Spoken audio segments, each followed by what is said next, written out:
থেকে একজন সফল ব্যক্তি সম্পর্কে বলতেছে। জুলাইবিস রাদিয়াল্লাহু আনহু ছিলেন কালো মানুষ। কেমন?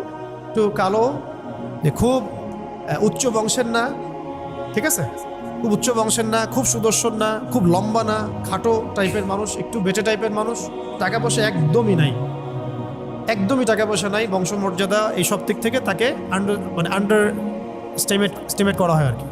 এমনকি ফিজিক্যাল স্ট্রাকচারও তারা আমাদের অনেকের মধ্যে সুদর্শন। তার অবস্থা কেমন? নবী সাল্লাল্লাহু আলাইহি ওয়াসাল্লামের সাহাবীরা অন্য হাদিস থেকে বলেছেন যে নবী সাল্লাল্লাহু আলাইহি ওয়াসাল্লাম মসজিদে যেতেন, মদিনা মসজিদ নববীতে যেতেন, রাস্তার পাশে তিনি পড়ে থাকতেন। ধরেন আমরা মসজিদে হেঁটে আসতেছি, রাস্তার পাশে একজন বসে আছেন, গায়ের জামা কাপড় খুব একটা উন্নত না, ছেঁড়া, তাসবিহ নিয়ে জিকির করতেছেন। আপনি কি খুব ফোকাস করবেন তার দিকে? করবেন না। কিন্তু মানুষ তার দিকে ফোকাস করে না খুব একটা, যাওয়া আসা করে সে পড়ে থাকে। কেউ খাবার দিলে খায়, না দিলে খায় না, এইভাবেই তার দিন যাচ্ছে। কোথাকার ঘটনা এটা? মদিনায়, হিজরতের পরের ঘটনা। সাহাবীর নাম জুলাইবিস রাদিয়াল্লাহু আনহু। খুব উচ্চ বংশের না, অর্থবিত্ত নাই। বারবার বলছে, আমি রিপিট করতেছি কেন? বিকজ এটা আপনাদের সাথে অনেক অনেক মানে সাইকোলজিক্যালি মিলবে বিষয়টা অনেকের সাথে, এবং এটা আমাদের খুব ভালো করে জানাও দরকার আছে।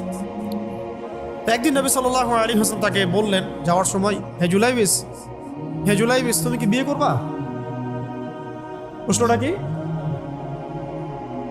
খুব মজার আলোচনা না এটা আমাদের কাছে, অনেকের কাছেই। হে জুলাইবিস, তুমি কি বিয়ে করবা না? প্রশ্নটা এরকম ছিল, হে জুলাইবিস, তুমি কি বিয়ে করবা না?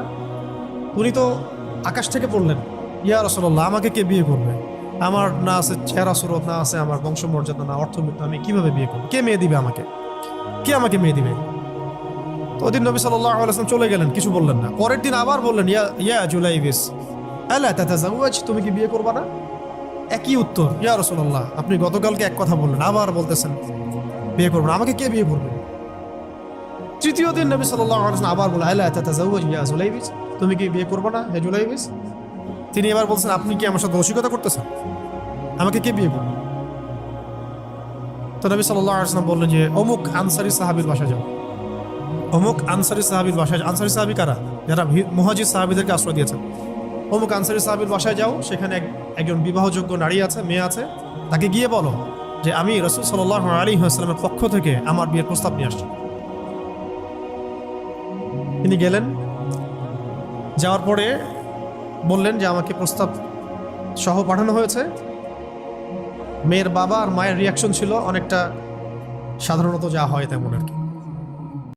তুমি বিয়ের প্রস্তাব নিয়ে আসছো, তুমি কি খাওয়াবা মেয়েকে? কোথায় রাখবা? তোমার তো নিজের কোনো থাকার জায়গা নাই। প্রশ্নর কিন্তু যুক্তি কি? আমি মেয়ের তো বাবা, আমিও তো এই প্রশ্নই করবো নাকি? প্রশ্ন করবেন না? আপনার মেয়ে থাকলে এভাবে প্রশ্ন করবেন তো আপনি। তো তারাও সেই প্রশ্ন করলেন, এমনকি এক পর্যায়ে রিফিউজ করে দেওয়া হলো, না এটা পসিবল। এই কথাগুলো, কনভারসেশনগুলো ভিতর থেকে শুনছিলেন সেই মেয়ে নিজেই,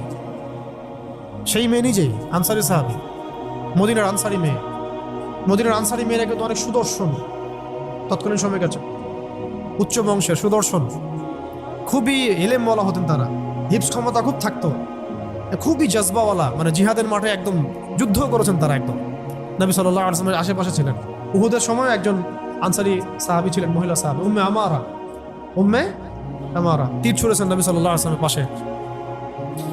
তো ওনারা কিন্তু খুবই গায়রতওয়ালা মানুষ। তিনি বলছেন, হে আমার বাবা মা, এই প্রস্তাব কে পাঠিয়েছে? নবী সাল্লাল্লাহু আলাইহি ওয়াসাল্লাম।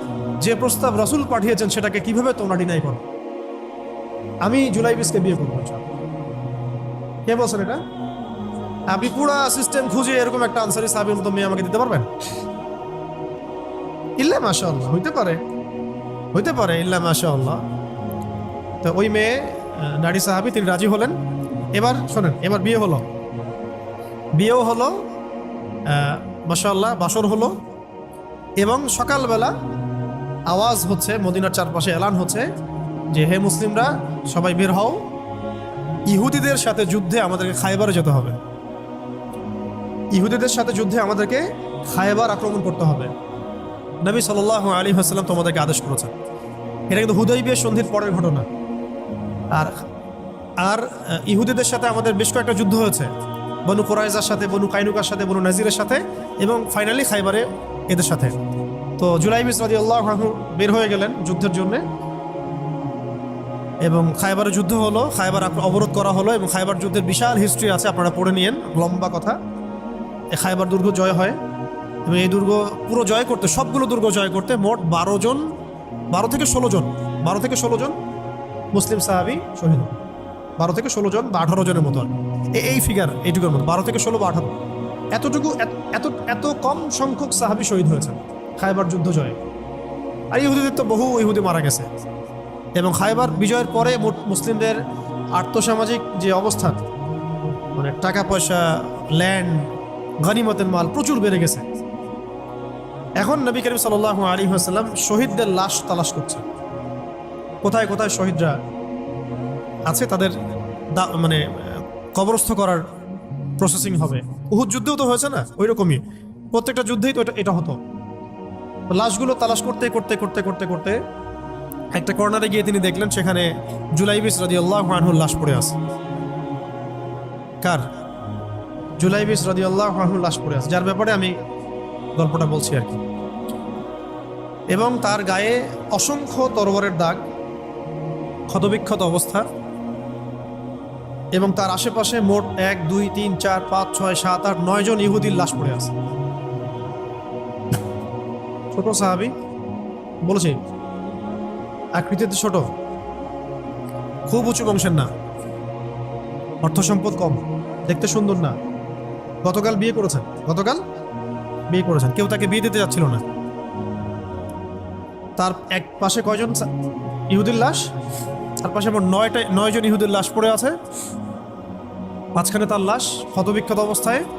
এই অংশটুকু আপনারা পড়ে নিয়েন, পড়লে আরো ভালো ফিল করবেন, একা একা পড়লে আরো ভালো ফিল করবেন। নবী সাল্লাল্লাহু আলাইহি ওয়াসাল্লাম নিজে তার কাছে গেলেন। হাদিসের মধ্যে আসছে, সিরাতের কিতাবের মধ্যে আসছে, নবী সাল্লাল্লাহু আলাইহি ওয়াসাল্লাম নিজে তার কাছে গেলেন। যাওয়ার পরে তার যে মাথা, সেই মাথার পাশে নবী সাল্লাল্লাহু আলাইহি ওয়াসাল্লাম বসলেন।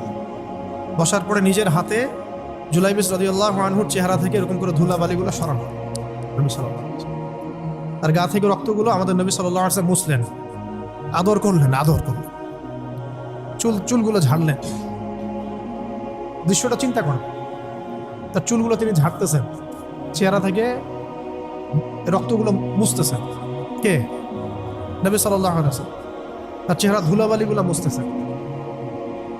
নিজের এই পায়ের মধ্যে, উরুর মধ্যে তার মাথাটাকে নিয়ে এসে রাখলেন নবী সাল্লাল্লাহু আলাইহি ওয়াসাল্লাম। রাখার পরে এইভাবে আদর করতেছেন। আর এরপর উপরের দিকে তাকালেন, তার জন্য তো দোয়া করলেন, উপরের দিকে তাকালেন, তাকে চোখ নামাই নিলেন। সাহাবা একরাম তো আশেপাশে আছেন অনেকেই, বললেন যে ইয়া রাসূলুল্লাহ, আপনি এমনটা কেন করলেন, চোখ নামাই নিলেন কেন? তখন তিনি বললেন যে আমি দেখলাম যে জান্নাতের হুরদের মধ্যে অসংখ্য হুর ছুটে আসতেছে, কে জুলাইবিসকে আগে বরণ করবে তার জন্য। তিনি নিজে কাঁদলেন, জুলাইবিসের জন্য নিজে কাঁদলেন, নিজের হাতে তাকে এইভাবে উঠালেন। তিনি ছোট মানুষ ছিলেন। এরপর 2 হাত দিয়ে তাকে উঠালেন, উঠায় নিজের হাতে তাকে দাফন করলেন। দাফন করার পর তিনি বললেন, ইয়া জুলাইবিস, হে জুলাইবিস, আনতা মিন্নি ওয়া আনা মিনক, তুমি আমার অংশ, আমি তোমার। হে জুলাইবিস, তুমি আমার, আমি তোমার।